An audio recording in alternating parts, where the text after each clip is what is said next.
안녕하세요. 돈의 흐름을 따라가는 머니라디오입니다.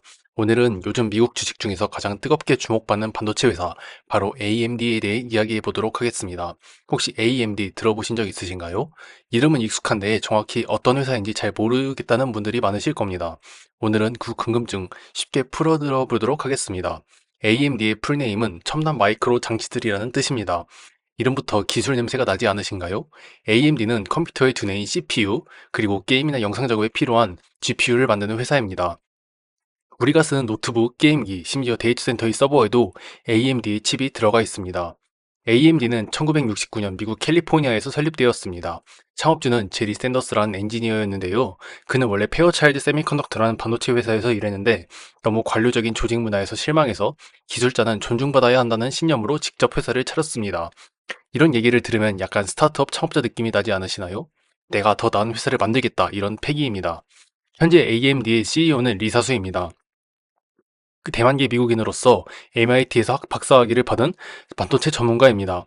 이 사람이 AMD를 완전히 다시 살려냈다고 해도 과언이 아닙니다. 한때 AMD는 인텔한테 밀려서 거의 망하기 직전까지 갔습니다. 그런데 2014년 리사수가 CEO로 취임하면서 기술력으로 다시 승부하자는 전략을 세웠습니다.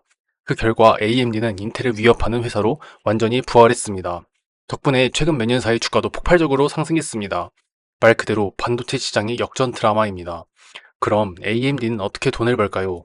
쉽게 말하면 칩을 파는 회사입니다. AMD의 대표 제품은 두 가지인데요. 첫 번째는 CPU, 컴퓨터의 두뇌 역할을 하는 칩입니다. 두 번째는 GPU, 그림과 영상을 처리하는 칩이죠. CPU는 인텔과 경쟁하고 GPU는 엔비디아와 경쟁합니다.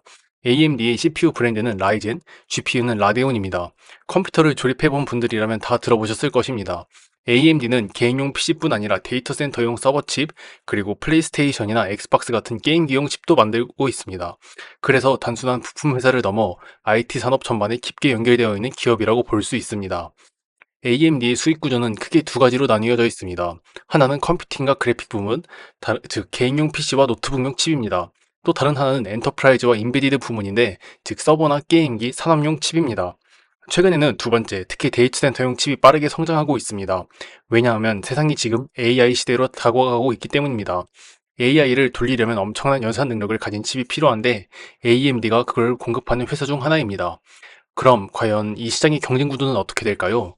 먼저 CPU 시장부터 알아보도록 하겠습니다. CPU의 제왕은 오랫동안 인텔이었습니다. 거의 30년 넘게 지속되었습니다. AMD는 한때 가성비는 좋지만 성능은 좀 떨어진다는 이미지가 강했습니다. 그런데 리사수가 등장하면서 상황이 달라졌습니다. 라이젠 시리즈를 내놓으며 성능과 가격 모두에서 인텔을 위협하기 시작했습니다. 특히 멀티코어 성능, 즉 동시에 여러 일을 처리하는 능력은 AMD가 오히려 더 뛰어나다는 평가를 받았습니다. 그래서 요즘은 컴퓨터를 조립할 때 인텔을 살까 AMD를 살까 진지하게 고민하는 풍경을 볼 수 있습니다. 그럼 GPU 시장으로 가보도록 하겠습니다. 여기에서 강자는 엔비디아입니다. 하지만 AMD도 꾸준히 기술 격차를 줄이며 시장 점유율을 올리고 있습니다. 특히 콘솔 게임기 시장에서는 AMD의 존재감이 확실하게 드러나고 있습니다. 플레이스테이션과 엑스박스 모두 AMD의 GPU를 쓰고 있습니다. 이제 AI용 GPU, 즉 데이터 센터용 고성능 칩으로 엔비디아에 도전하고 있습니다. 대표적인 시리즈가 MI300 시리즈인데요. 엔비디아의 H100과 직접 경쟁하는 칩으로 AI 모델 학습용 시장을 정면으로 겨냥했습니다. AMD는 반도체를 직접 생산하지 않습니다. 설계만 하고 생산은 대만의 TSMC가 맡고 있는데요. 이런 구조를 팹리스라고 부릅니다. 공장이 없다는 뜻입니다. 덕분에 AMD는 설계에만 집중할 수 있지만 TSMC에 문제가 생기면 AMD도 영향을 받는다는 점이 리스크입니다. 그럼 AMD의 미래는 어떨까요? 리사수는 AI 시대를 위한 반도체를 핵심 전략으로 보고 있습니다. AI, 자율주행, 데이터 센터, 클라우드 등 앞으로 성장할 산업 대부분이 고성능 반도체를 필요로 하기 때문이죠. AMD는 AI 연산에 특화된 CPU, GPU 개발에 엄청난 투자를 하고 있습니다. 또 기업 맞춤형 칩 시장에서도 강점을 보이고 있습니다. 플레이스테이션 같은 콘솔뿐 아니라 자동차나 로봇용 칩도 설계하고 있습니다. 세상이 AI와 전자기기로 융합되는 만큼 이런 시장은 계속 커질 전망입니다. 물론 완벽한 회사는 없습니다. AMD가 안고 있는 위험도 몇 가지가 있는데요. 첫째는 공급망 리스크입니다. TSMC 의존도가 높기 때문에 대만 지역이 자연재해나 지정학적 문제가 생기면 AMD의 생산도 차질을 빚을 수가 있습니다. 둘째는 경쟁사의 압박입니다. CPU 시장인 인텔, GPU 시장인 엔비디아라는 거대한 벽이 있습니다. 특히 AI 분야에서는 엔비디아의 쿠다 생태계가 워낙 강력해서 AMD가 좋은 칩을 만들어도 시장 진입이 쉽지 않습니다. 셋째는 경기 변동성입니다. 반도체는 경기 영향을 많이 받는 산업입니다. IT 수요가 줄어들면 AMD의 매출도 바로 줄어들게 됩니다. 마지막은 기술 경쟁의 속도인데요. 반도체는 몇 년만 지나도 세대가 바뀌는 산업입니다.